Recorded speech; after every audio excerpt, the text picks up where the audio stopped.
Guys, magandang araw sa inyong lahat. So tuloy na tayo guys sa ating reaction ulit. Naku, walang katapusan ito, no?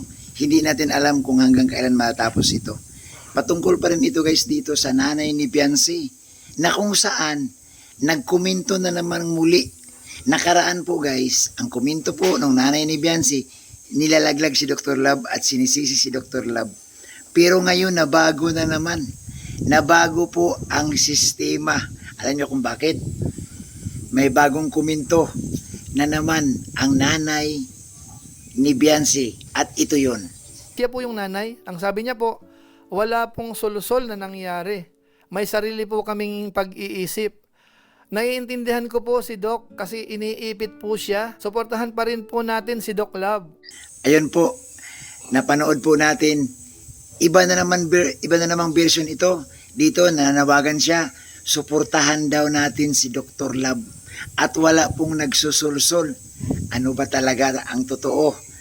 Nakaraan lang, malinaw na malinaw at kitang-kita na nilalaglag si Dr. Love. Pero dito, mukhang bumaliktad. Mukhang nakapag-usap na yata. Mukhang nakinig yata sa sinabi natin na dapat pag-usapan ninyo sa likod ng kamera. Kasi nga, pag hindi kayo nag-uusap, talagang magkasala-salabat talaga ang inyong mga komento. So dito guys, itong nanay ni Beyonce, aba, pabor na lahat kay Dr. Love ang mga sinasabi. Pero bago tayo magpatuloy, guys, suportahan po natin si Kuya Bal, si Kalinga Prab. Pasensya na kayo guys ha, na andito ako sa malayong lugar. Pero gagawa tayo ng reaction dahil siyempre kailangan para naman makahabol tayo. So tuloy na tayo guys. So di po ba, malinaw na malinaw po. At dito guys, pagkakataong ito, ipapakita ko po sa inyo ang video clips na galing kay Bupil Vlogs. Kung saan po, maandoon po yung mga komento at pagkatapos po niyan guys, gagawa tayo ng opinion at reaction sa ating mapapanood. Ito yon. Na, ibinuking na siya po. Teka. Ikaw, Dok, ang nagtulak. Ano to?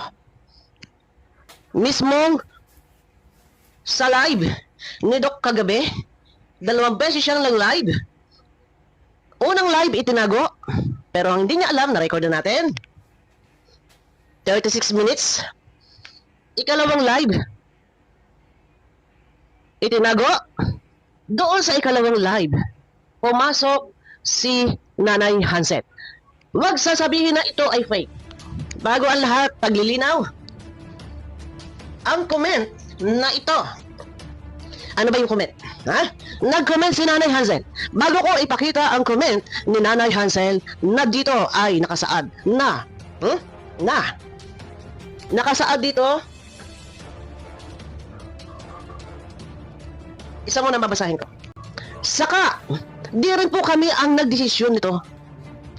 Ikaw, Dok, ang isa sa nagtulak. Alam mo, di ba po? Pero bakit ganito ngayon? Sandali, hindi ko muna ilalapag ang link, ang screenshot. Ito muna ang aking ilalapag. Pagmasdan, mabuti. Ayan po.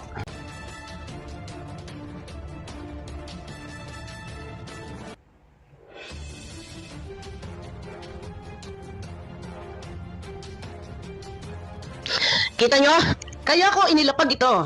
Ang screenshot na ito bilang patunay na ang nagngangalang Benben 2020 ay iyan ang nagko-comment noon ang patungkol sa semento. Nagko-comment sa live ni Kuya Bal. Ano po? Iyan po ay nakuha ng ating IT. May IT tayo na nautosan para kalkalin. Makikita ninyo na andyan po ang lahat ng comment na nagngangalang Hansel noon na nagko-comment kay Kuya Bal na ngayon ang pangalan na ay Benben 20. Okay. Malinaw na malinaw.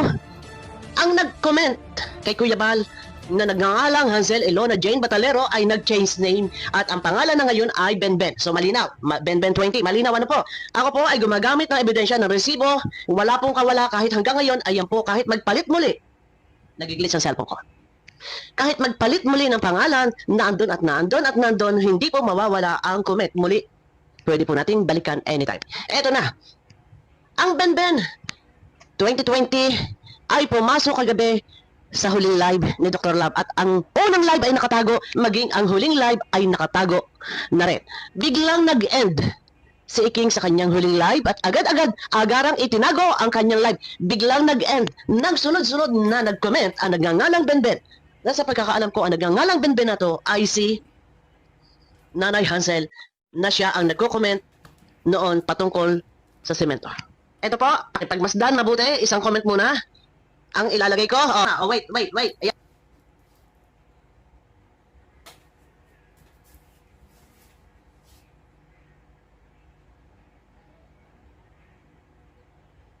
Eto muna, kasagsaga na nagla-live si Iking at parang namang problema. Di umano, iiwan na niya. Iiwan na niya. Ang Team Guapa at siya ay magiging independent at siya ay magsusunod na. Bakit? Kung kailan? Ha? Lunod na lunod sa ka-isyuhan ang pamilya. Bakit? Saka mo, iiwan at ikaw ay magsusunod. Pero, narinig niyo sa ating intro ha? Okay, tuloy. Hindi nyo alam ang totoong nangyayari. Hindi raw siya guilty. Hindi raw natin alam ang totoong nangyari. Dapat yung sino ang kampi mo na sa iyo dahil dulo, hindi yung... Ano? Dapat kung sino ang kakampi mula umpisa hanggang dulo. Tama yun, dapat nakikinig kung gani-ganino. Dapat kung sino ang kakampi mula umpisa dapat hanggang dulo, ha? Okay. Iwasan talaga para comment yung ano pinakomment. Iwasan daw ang para comment. Kung ano-ano raw ang kino-comment. So, ang gusto mo pala hindi magko-comment sa iyo. Si Nanay Hansel. Bakit ngayon mo lang sinasabi na iwasan ang para comment-comment? Ha? Bakit nung panahon nagko-comment yan? Kay Kuya Bal, nagko-comment kay Salcedo, nagko-comment kung saan pa, bakit hindi mo sinasaway na iwasan? Ito eh. Ha? Kaya sinasabi ko sa'yo, huwag ka magtago ng video. Ito yung hirap sa'yo, nasasabi mo iwasan ang para comment-comment ni Nanay Hansel. Bakit ngayon mo pinaiiwas? Bakit nung nagko-comment noon kay Kuya Bal, hindi mo sinasaway? Ha? Yun, malinaw. Malinaw na siguro naman sa ating lahat na mukhang nagkakaroon sila ng tampuhan. Tapos ito na naman, cambio na naman, kabig na naman, panig na naman kay Dr. Love. Alam mo guys, sa pagkakataong ito, sana matapos na. Ang atin lang naman ito matapos na. Kaso lang hindi talaga ito matapos dahil hanggat may nakikita itong mga reactor, may nasisilip sila, may kukuha silang record or screenshot sa mga live ni Dr. Love, lalo na itong nagko-comment itong nanay ni Biancy. Naku guys, binabantayan nila yan. Comment ni Biancy, comment ng nanay ni Biancy, binabantayan nila yan. Basta't comment po ng Batalero family, lalo na pag laban sa Kalingap, naku, paborito ng mga reactors yan. So dapat po talaga para sa akin mag-ingat lang. Kasi guys dito, ang kinalalabasan dito, si Biancy pa rin naman ang kawawa eh. Si Biancy pa rin naman ang kawawa pagdating sa bandang huli. So para sa akin dapat mag-ingat mag-ingat po para hindi naman mauwi sa mahabang palitan na naman ng kuro-kuro, bakbakan na naman. Kasi malinaw eh. Nakaraan lang yung nagawa na reaction, yung sinusumbatan si Dr. Love. Pero bakit yung bigla nagbago? Ano pa nangyari?